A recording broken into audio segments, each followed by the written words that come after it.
Hello అండి, ఈరోజు నేను క్యాలీఫ్లవర్తో పకోడీ చేస్తున్నాను. దానికోసం నేను 1 కేజీ క్యాలీఫ్లవర్ తీసుకున్నాను. క్యాలీఫ్లవర్ వేస్టేజ్ లీవ్స్ అవన్నీ పోను అంత వచ్చింది. ఇప్పుడు మనం స్టవ్ పైన వేడి నీళ్ళు పెట్టి ఈ క్యాలీఫ్లవర్ ముక్కలన్నీ దాంట్లో వేసేసుకోవాలి. ఆ సైజు ముక్కలు కట్ చేసుకోవాలి. ఒక పొంగు రాగానే స్టవ్ ఆఫ్ చేసేసి వడగట్టేసుకోవాలి. ఇవన్నీ చూడండి, ఒక్క పొంగు వస్తే సరిపోతుంది. 1 నిమిషం ఉడికినా సరిపోతుంది అంతే.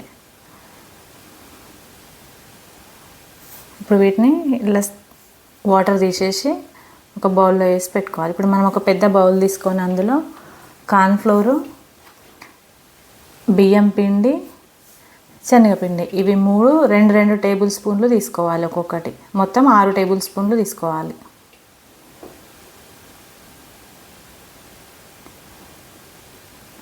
ఇట్లా ఈ సైజు స్పూన్తో 2 స్పూన్లు వేసుకోవాలి. ఒక 1 టీ స్పూన్ ధనియాల పొడి, ఒక పావు టీ స్పూన్ గరం మసాలా,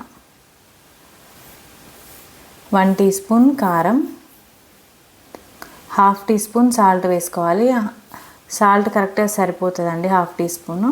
ఒక 1 టీ స్పూన్ అల్లం వెల్లుల్లి, ఒక హాఫ్ టీ స్పూన్ పసుపు కూడా వేసుకోండి. క్లిప్పు మిస్ అయింది నాకు, నేను వేసినాను హాఫ్ టీ స్పూన్ పసుపు వేసినాను. వీటన్నిటిని ఒకసారి బాగా మిక్స్ చేసుకోవాలి, పౌడర్స్ అన్నిటిని. ఒక 6 పచ్చిమిర్చి ఇట్లా ఘాటు పెట్టి 2 ముక్కలు చేసుకోవాలి. ఒక పిడికెడు కరివేపాకు, ఇవి కూడా ఈ పౌడర్లోనే వేసి ఒకసారి మంచిగా మిక్స్ చేసుకోవాలి. ఇప్పుడు కొన్ని వాటర్ వేసి ఇట్లా జారుడు పిండిలాగా కలుపుకోవాలి. ఎక్కువ లూజ్ చేయొద్దు, ఇట్లా కలుపుకోవాలి.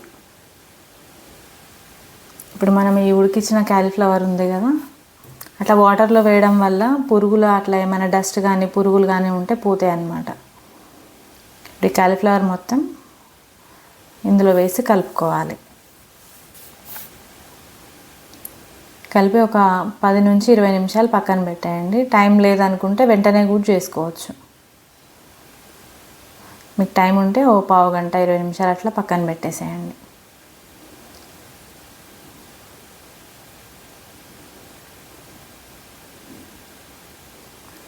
ఇట్లా అంతా మంచిగా మిక్స్ చేసుకోవాలి మొత్తం. ఇప్పుడు ఆయిల్ పెట్టుకోవాలి స్టవ్ పైన. ఇట్లా ఒక్కసారి టెస్ట్ చేయండి ఆయిల్ వేడైందో లేదో అని. ఇప్పుడు ఒక్కొక్క పీసెస్గా అన్నీ వేసుకోవాలి, ఆయిల్లో పట్టినన్ని. మీడియం ఫ్లేమ్లోనే పెట్టి మెల్లిగా ఫ్రై చేసుకోవాలి, లేదంటే క్యాలీఫ్లవర్ లోపల ఫ్రై కాదనమాట పెద్దగా పెట్టేస్తే. చిన్న మంట మీదనే స్లోగా ఫ్రై చేసుకోవాలి వీటిని. ఇప్పుడు నేను చెప్పిన కొలతలు పర్ఫెక్ట్గా సరిపోతాయండి.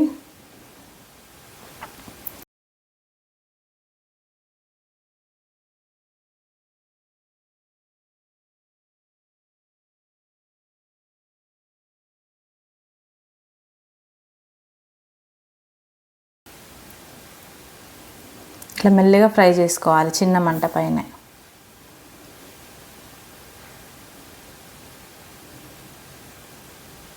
అప్పుడప్పుడు మధ్య మధ్యలో కలుపుకోవాలి.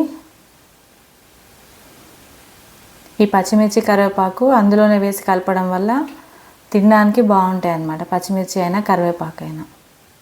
తర్వాత ఆయిల్లో సపరేట్గా వేయిస్తే అది కొంచెం కారం కారం వస్తాయి. ఇట్లానేమో పిండితో కలిసి వేగుతాయి కాబట్టి బాగుంటాయి టేస్ట్, కరివేపాకు అయినా పచ్చిమిర్చి అయినా. ఇప్పుడు ఈ కలర్ వచ్చేంత వరకు వేయించుకొని వీటిని తీసేసుకోవాలి ప్లేట్లో.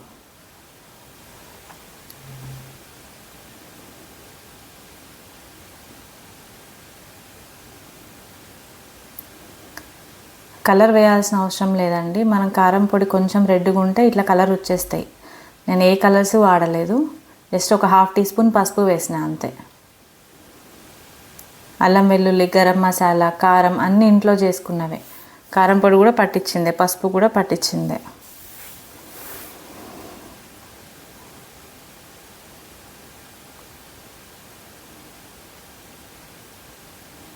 కలర్ వేయకపోయినా మంచి కలర్ వస్తాయండి. ఇట్లా మళ్ళీ నేను సెకండ్ టైం కూడా వేసినాను ఆయిల్లో. సేమ్ అంతే, మళ్ళీ చిన్న మంట పైన స్లోగా వేగనివ్వాలి కాలీఫ్లవర్ని. అప్పుడే మనకు మంచి కాలీఫ్లవర్ మంచిగా ఫ్రై అయ్యి పిండి కూడా పైన మనం కలిపిన కోటింగ్ కూడా మంచి ఫ్రై అవుతుంది. లేదంటే పైన కోటింగ్ అంతా మాడిపోతుంది, కాలీఫ్లవర్ మొత్తం మెత్తగా ఉండిపోతుంది, అప్పుడు టేస్ట్ ఉండదు తినడానికి.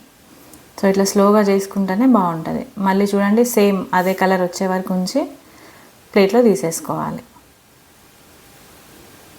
ఇప్పుడు మళ్ళీ థర్డ్ టైం వేసినాను. మన కాలీఫ్లవర్ పకోడీ రెడీ అండి. Thank you, bye.